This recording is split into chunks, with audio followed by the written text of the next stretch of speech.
Hello सांग मैंने जय जगन्नाथ आमे ओडिया आम खाइबा भारी बढ़िया मु आज आपण मानक स्वागत जनाऊँगी मोर गोटे सुंदर रेसिपी पिता शाग भजारे।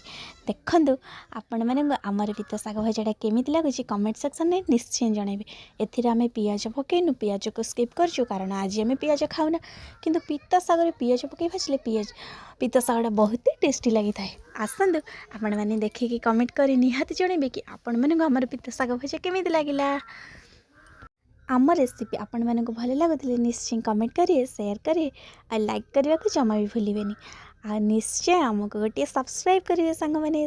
देखो सांग मैंने एथिपाई आम यूज करूँ कि सुखा लंका सोरिष तेल आउ कि लुण एथिरे आम अधिक आउ कि पकेनु आपण मैंने हाँ फुटण फुटेचु सरी सांग मैंने मो फुटणटा कहवाई भूली जाइली। देखो आमर पिता शागटा केते सुंदर और छोट छोट कँलिया छन छनिया शाग यहाँ खायापी बहुत ही टेस्टी लगे।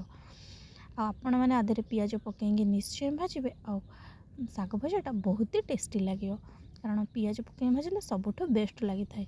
रहुची सांग मैंने देखा आ गोटे नुआ ब्लॉग रे। नमस्कार जय जगन्नाथ।